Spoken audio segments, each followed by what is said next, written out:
What's going on, y'all? It's JD Pickell. Today on the Hard Count is Casey Thompson, the most impactful transfer from this year's cycle. We will discuss next.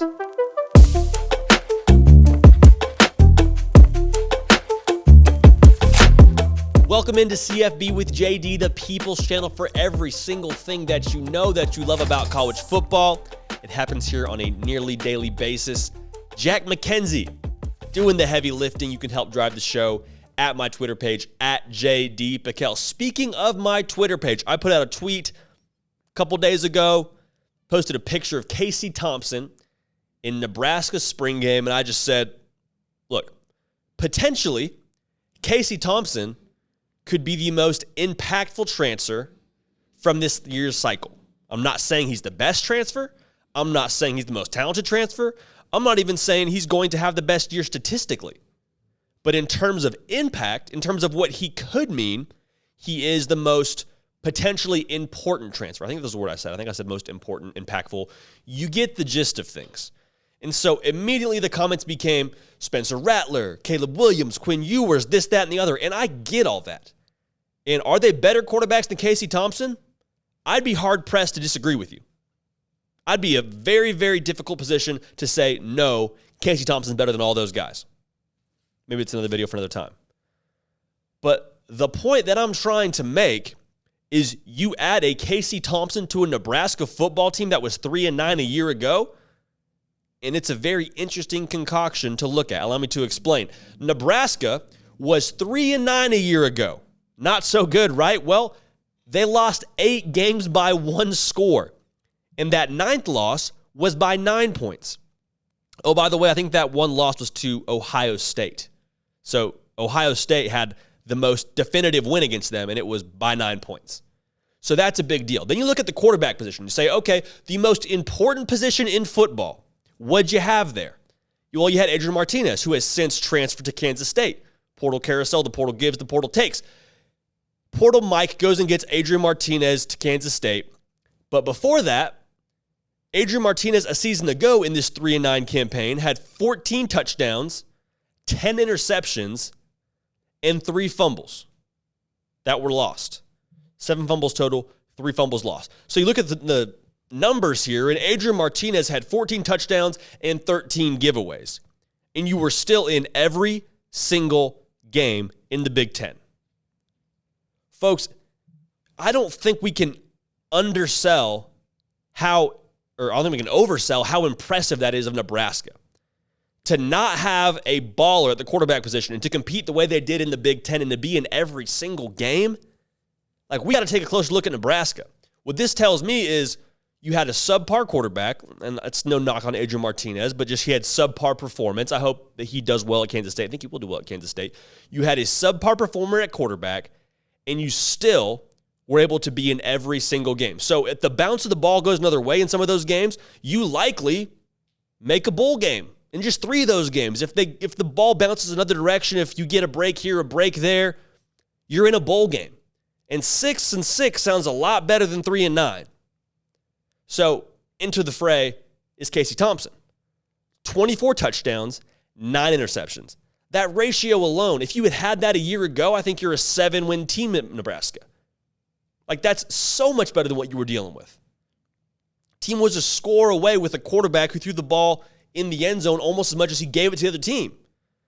So now you bring a quarterback who's, in my opinion, a better fit for the offense, going to put the ball in jeopardy much less, going to be better downfield, going to be a better decision maker for this team. Y'all, Nebraska should be looking around saying, are you serious? We just got better at the most important position. We have a chance to make some noise. As of right now, I believe Vegas has them as the 5th most likely team to win the Big Ten. Most likely to win the entire conference. Nebraska, set number 5. That in itself is kind of impressive. It should tell you what the world thinks about Casey Thompson. But what does Casey Thompson bring to the table? Well, the big thing that Adrian Martinez had for you was his mobile element, right? He was a great runner of the football, did a lot for you off the zone read. You still have an element of that with Casey Thompson. Now, he's going to do it in a different facet. He's not necessarily the home run threat you have with Adrian Martinez. He's going to be able to run quarterback power. He's going to be great on zone read. When things break down, he can get away from pressure. He's a great fit for this Scott Frost offense. He reminds me a lot of a less quick Marcus Mariota in terms of what he does in the RPO game and off play action. Not as big as Mariota, not as fast as Mariota, but in terms of decision making and the way he delivers the football, I think it's a match made in heaven. He showed his ability in the RPO scheme a year ago at Texas. In addition to that, he's going to be more reliable in the downfield attack.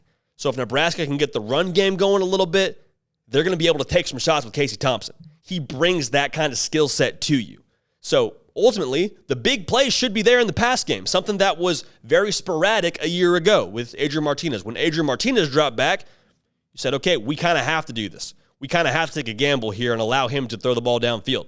Some games you got great Adrian Martinez. Some games you got really bad Adrian Martinez. And that was just the way it went. But regardless of how you slice that, they were still in every single ball game, no matter which Adrian Martinez showed up. So to have someone more consistent and someone more productive at the quarterback position is going to make a world of a difference. This third point, I think, is perhaps most important when it comes to Casey Thompson and his fit at Nebraska, what he brings to the table. In terms of mentality, he is very much aligned with where Nebraska is right now. And I think where they're at right now is hungry dog mentality. Right on the verge of something great, but at the same time, their back's against the wall. If Scott Frost turns in another 3-9 year, I don't care if they lose every single game by 1 point, he's probably gone. I think he's in some ways sort of fortunate to still be there this upcoming year. And I'm a Scott Frost guy. Like, I'm a Scott Frost fan through and through. I was ecstatic about him coming to Nebraska. But they can't go 3-9 again. They got to make a bowl game. Like, that's just what it is. They got to show improvement. They got to make a bowl game. For Casey Thompson, has a decent showing at Texas. I think probably got a bad rap there. A lot of Texas fans would agree with me there that they wish the best for Casey Thompson. But in some ways, this is sort of his shot too. He wants to be an NFL quarterback. I don't think I'm overstepping in saying that. This is his chance to do it. Nebraska is his one shot to do that. And so you put those two together, you got two organizations in Casey Thompson and Nebraska that are now joining forces that, I mean, in some ways they got a lot to lose, but in the same sense, their back's against the wall, and there is nothing more dangerous than an animal backed into a wall because you got to fight and claw your way out because you have no other choice. Success is literally your only choice for both Casey Thompson and Nebraska. For Scott Frost, Nebraska, they have to win. For Casey Thompson, he's got a ball. And so I am very excited to see the hunger and the desperation in the most positive sense from both of those forces in this coming year. I think Nebraska's going to shock a lot of people. I think they're going to ruin somebody's shot at a Big Ten title. They're going to make some noise. I think we're going to sit in this chair at another point in time. We're going to have this conversation in whatever facet and be able to say, Scott Frost and Casey Thompson fought their way out of that one. Back against the wall, chips are down, no pressure, no diamonds. I believe in Scott Frost. I believe in Casey Thompson. I believe in Nebraska. Bye. That's it for us here on The Hard Count. This is CFB with JD. Follow me on Twitter at JD Piquel. Subscribe to the channel for every single thing we're doing here. We don't want you to miss any of it. We're going to keep the party rolling. We will see y'all next time.